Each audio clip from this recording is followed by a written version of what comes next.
Bismillahirrahmanirrahim. Assalamualaikum warahmatullahi wabarakatuh. Salam sehat untuk teman-teman dimanapun Anda berada, juga teman-teman yang beragama lain dimanapun Anda berada. Masih bersama saya, Tabrani Hendarto, masih mengupas tentang asam lambung GERD yang disertai gejala psikosomatis dan anxiety.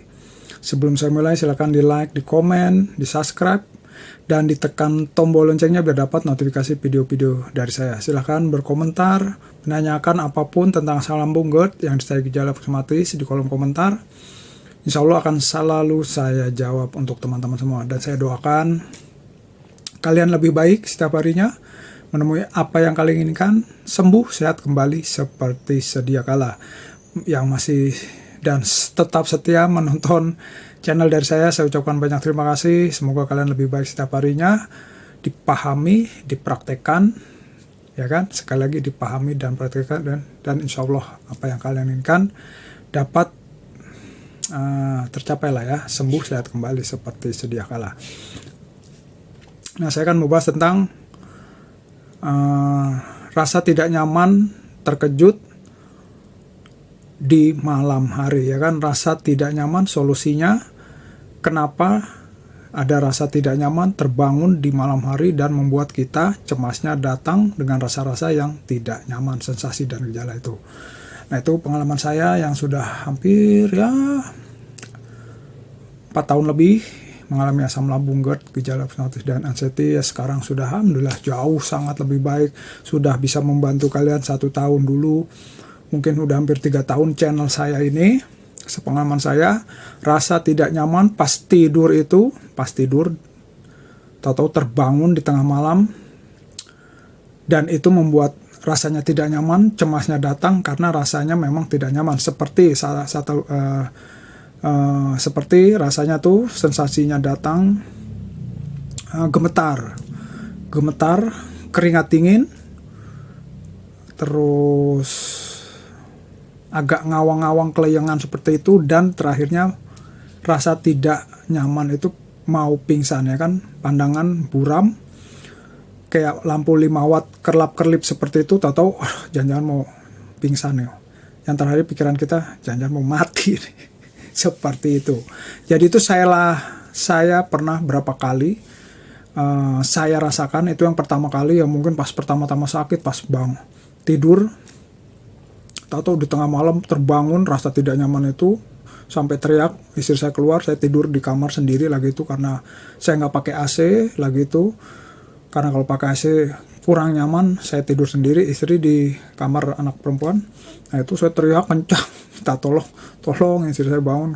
Kenapa ya? Itu gemeter, dada agak sakit juga, terus keringat dingin, kelengan sedikit, itu rasanya luar biasa. Tapi sesudah berapa lama terus bisa menetralisir, lama-lama kembali normal. Nah, itu seperti kenapa bisa seperti itu, datang sensasi yang tidak nyaman pas lagi tidur, atau terbangun ada rasa tidak nyamannya datang. Nah, itu yang pasti yang pertama itu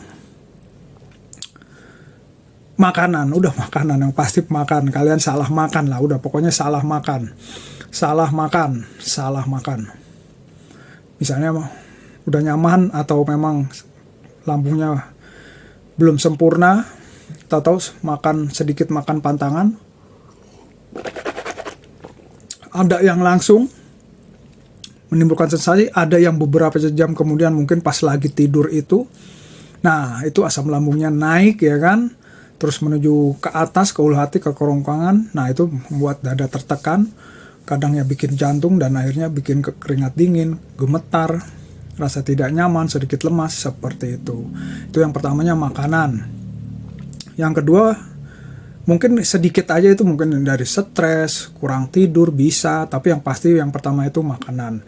Terus kalau kurang kalau tidur, sekali lagi tidur itu dengan bantal yang agak tinggi biar tidak asam lambung ke arah ke atas. Itu misalnya kalau saya ya 2 bantal minimal, itu kadang ya 3, kayak bersandar. Itu kalau pertama kali kita kayak tidur bersandar, kan 3 bantal itu, jangan tidur langsung rata. Nah, itu kalau baru dan lambung kita belum sempurna, itu akan mengarah ke atas. Nah, itu akan sering di tengah malam itu, kalau bagi saya pasti akan sering, karena asam lambungnya menuju ke atas ke arah kerongkongan, menekan ulu hati, ya itu bikin tersedak, terus bangun di tengah malam tidak nyaman, pikirannya kemana-mana seperti itu. Yang pasti yang tadi yang seperti saya bilang, makanan, sedikit pola tidur atau pola hidup, dan sedikit pikiran itu stres, yang pasti makanan, pola makan yang salah atau makanan yang kita makan pantangan yang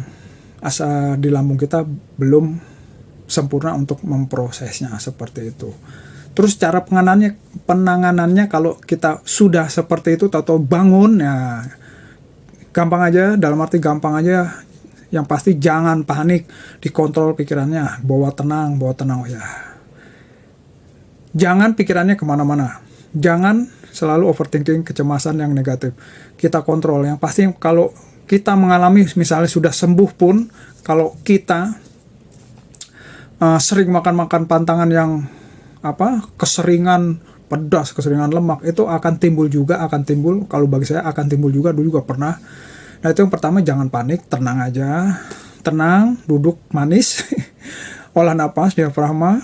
Kalau perlu ya pakai press-care di hidung, di tengkuk situ biar nyaman.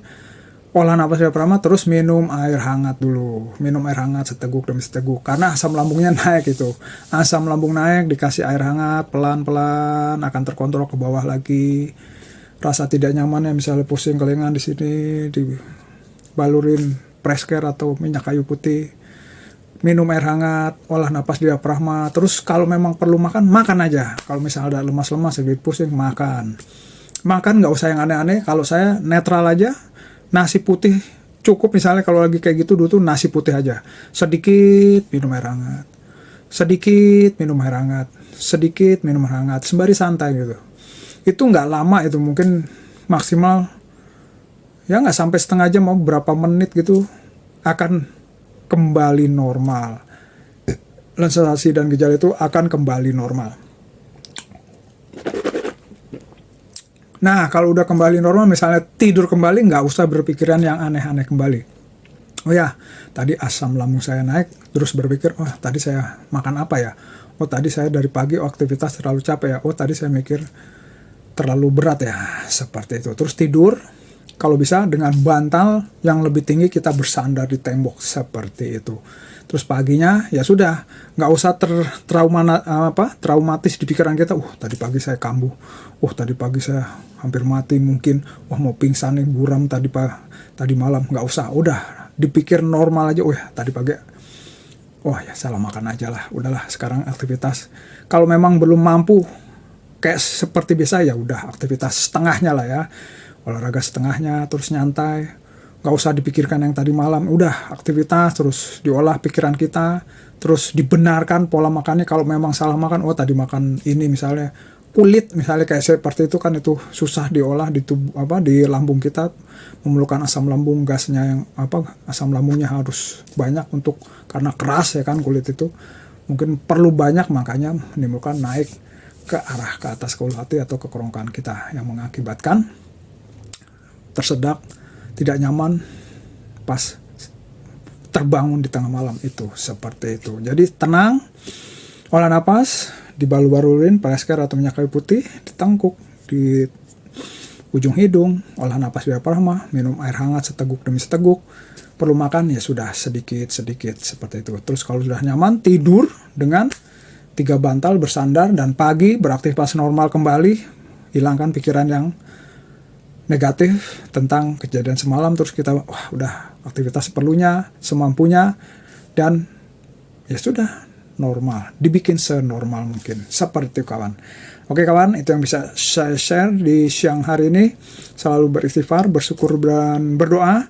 Semoga kalian dijabah oleh Allah Subhanahu wa Ta'ala, Tuhan Yang Maha Esa, untuk sembuh sehat kembali seperti sedia kala. Amin ya rabbal alamin. Oke kawan, tetap semangat, salam sehat, mental dikuatkan. Wassalamualaikum warahmatullahi wabarakatuh.